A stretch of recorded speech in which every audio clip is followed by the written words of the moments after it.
Before AI came along, one of the main debates that polarised artists was whether tracing a photograph was cheating. And it was a surprisingly polarised argument, with opinions ranging from it's absolutely fine to you should never trace, ever. Real artists don't trace, some would claim. Of course, now that AI generates everything, including a lot of debate about whether real artists use AI, but before your head explodes with rage, we'll leave that one for another day. What I want to talk about today is how and why I have been using some tracing in my work and why you could and possibly should do the same. It's probably not what you think, and it might surprise you. So stick around. My name's Pete. Welcome to Basement Picasso. So let's start with the warnings and caveats. Why is tracing bad? What are the downsides? Well, it can be a crutch. It can teach you bad habits. It can stop you developing key skills. It will never teach you constructive anatomy or a deep understanding of perspective unless you take your own reference photos. You'll be a slave to someone else's compositional skills. You may fail to understand the distortion that camera lenses can introduce, particularly with wider angle lenses. It can stunt artistic originality and the development of a personal style or a unique visual language as it pushes you towards copying and realistic reproduction. And of course, if you work from someone else's photo, there are copyright issues. Although, to be fair, compared to the fact that AI stole everything, everywhere, from everyone, that argument sits on a different scale now. That all makes a pretty damning indictment, as many detractors would argue. Case closed. You shouldn't trace. But many artists, including myself, would argue that tracing has a place in specific cases. An illustrator under time pressure, or an artist with a commission that requires an exact likeness of a person or place, might well use it as part of the process. But they would usually only be able to do that really successfully because they have a lot of the foundational skills in place. A beginner using tracing generally shows in the final art. I've spent thousands of hours in the life drawing studios, looking, drawing, looking, measuring, looking, comparing. So I definitely don't consider myself a beginner. But I am more artist than illustrator. So I don't know constructive anatomy inside out, although it is one of the areas that I'm studying a bit more just now. So from that starting point, there are two specific ways that I use tracing in my work just now. The first is one that you're probably familiar with, and that is using a projector to transfer the preparatory drawing onto a traditional painting. In my technique, however, I don't start with that projected drawing. I don't trace the drawing and then fill it in. Some people do, and if that's your process, then fair enough. What that tends to end up with, though, is a tighter, more rendered image. So that's great for any form of realism. But I prefer a more textural approach, still recognisable as a subject, but looser, with a more textural quality to the surface. To do that, I start paintings very loose and focus on surface quality and texture first. Then, as the painting develops, I'll use the projected tracing to pull the drawing together. I could spend a long time looking and measuring and looking and comparing, but at this point in my process, I want to focus on surface quality and the interaction of the paint with the surface. Ultimately, I'll use the tracing as little as possible, purely to keep the structure and composition on track. The second way that I use tracing is the one that I want to share with you today, and is how to use tracing to learn.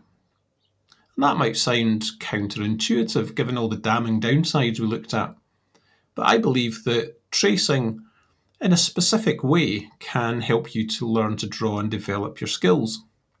This approach can help you become your own coach. So what is this key technique? Well, it's about doing a drawing first, then separately doing a tracing, and then comparing in a very specific way. So let's look at all that in a bit more detail. This tends to work best when working digitally, although you can start with a traditional drawing. However, the comparison will generally need to be done digitally. So pick your reference photo. I share reference photos and videos as part of the basic tier on my Patreon, so you can work along with me if that helps. Working from that reference, I generally use my iPad with the reference image on a large TV. Make sure the canvas is the same proportion as the image to begin with. Then look and draw. Place the big shapes. I have videos on bounding boxes and envelopes to explain how to start an observational drawing. Spend as long as you need to get an initial sketch. That might be a couple of minutes, maybe 5, 10, even 15, but probably not too much longer than that, or you're probably getting into too much detail too early. Keep the sketch as mainly line work, and if you do introduce tone, keep that to a simple two-tone light and dark notan study. Now hide your drawing and bring up the reference digitally, and on a separate layer above that, trace the image. Choose a colour that will stand out from your drawing. I usually use a bright red or blue. Now trace the image to a similar degree of roughness as your sketch. So you're not going to trace every eyelash or fingernail. You're going to block out similar shapes to what you just sketched. Now, when you hide the reference photo, you should be able to visually compare the two, but this is really important. There's a specific way that you want to compare the two drawings. You're going to look for specific types of mistakes. These are position, scale, size, and angle. So let's take a look at each of these 4 issues in turn. A positional error can be the position of a point, like the belly button, or where 2 lines intersect. It can be the position of the line itself, or it can be the position of the whole shape.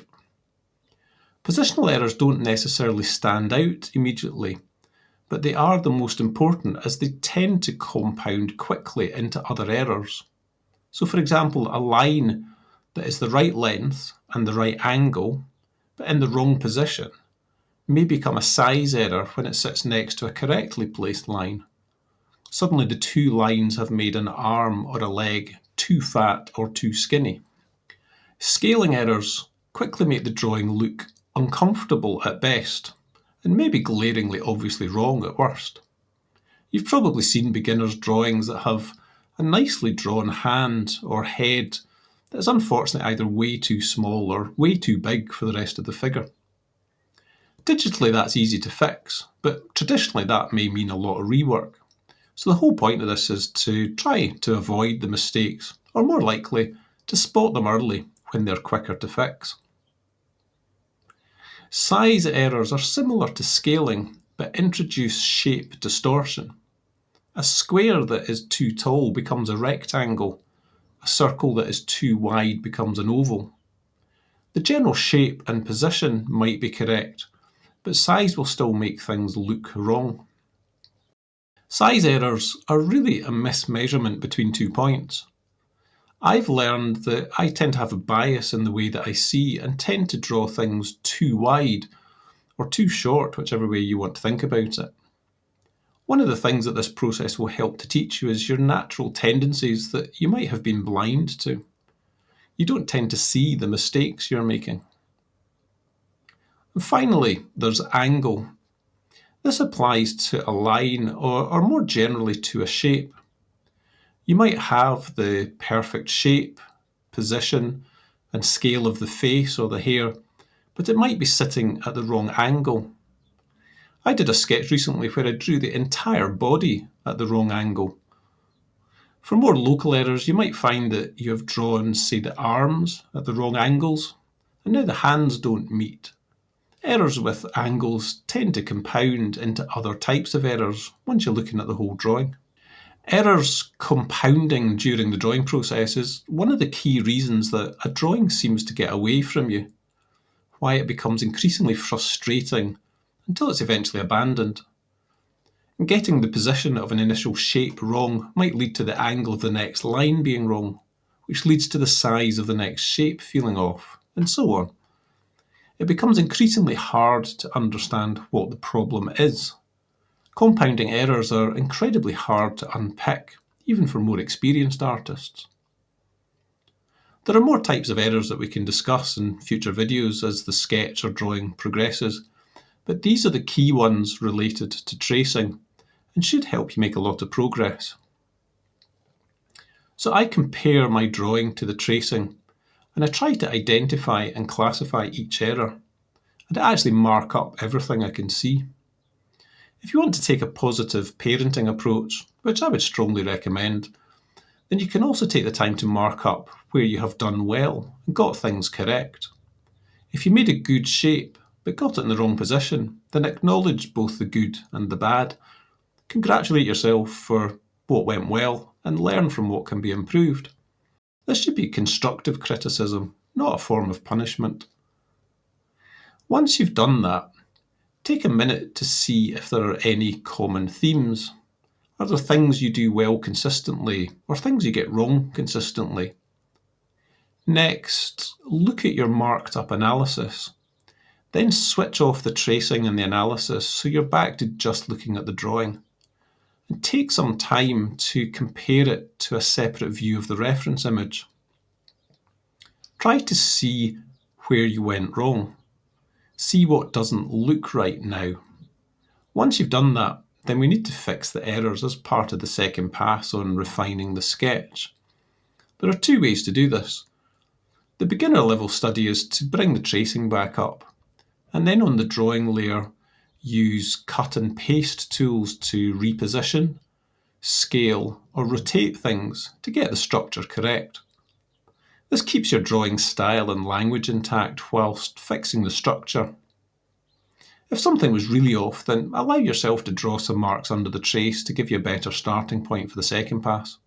Don't be too hard on yourself though, as this is meant to be an encouraging learning exercise. The more advanced level of practice is to do the corrections to the drawing without the tracing being visible. Take what you've discovered from the analysis of the comparison with the trace, and then apply it from memory. Obviously this is much harder, but it's also much easier than trying to unpick all the compounding errors from the initial work. And it's perfectly reasonable to repeat this whole process. Do more work on the drawing, and then after a while, compare it again to a tracing. If you're doing this, then it's best to do a new tracing to a more detailed level that reflects the level of the drawing at this point. So for example, the initial sketch might have had a generic block for the hand. At this point, it may be more refined with fingers delineated, so trace to a similar level. Finally, it might help to composite all the sketches and analysis into a single overall image to make a detailed record of the practice session. It really does help to look back at the journey of the drawing. Ultimately, what this practice is doing is trying to help you develop observational drawing accuracy by effectively becoming your own coach. The tracing and the analysis helps to provide the feedback that an experienced tutor would give you as they walk around the classroom.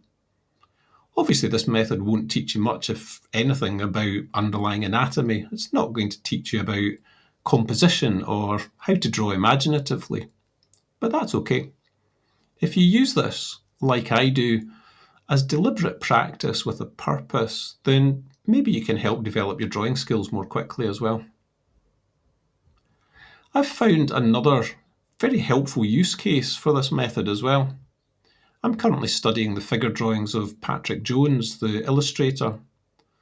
I've got 2 of his books, and I recently bought 2 of his courses from Proko.com.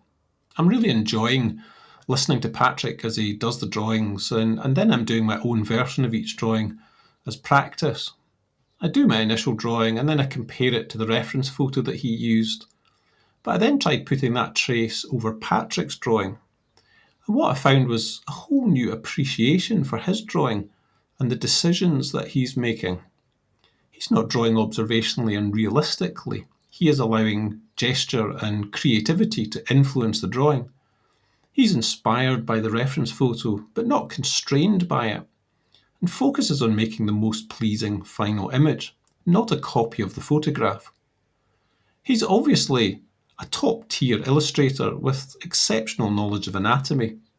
But what I found when I put the photo trace over his image is that I could see the deliberate decisions to adjust the position, the scale, the size, and the angle, each to improve the drawing. Not mistakes, but deliberate creative choices. It helped me get even more out of his work. So I would highly recommend this as well. If you're learning from someone that you admire and you have both the reference photo that they used and their finished drawing, try the trace comparison to see if you can understand their creative decisions even more deeply. I'm at a stage of my art journey where most of my learning and development is self-guided. So like many artists, as they advance, they eventually have to become their own coach. You have to spot your own errors and find ways to work through your problems. I found this tracing exercise really helpful as part of my deliberate drawing practice, and I really encourage you to give it a go. So let me know in the comments below. Has that changed your mind about tracing? Is it cheating? What do you think? If you found this helpful, I would hugely appreciate a like and maybe consider subscribing for more content. Leave a comment if you would like more of this sort of material, or share your thoughts on whether you think tracing is helpful or unacceptable. If you want more detailed material, reference photos and videos, digital brushes and textures and more, please consider supporting me on my Patreon. Otherwise, if you made it this far, thanks for watching and hope to see you again soon.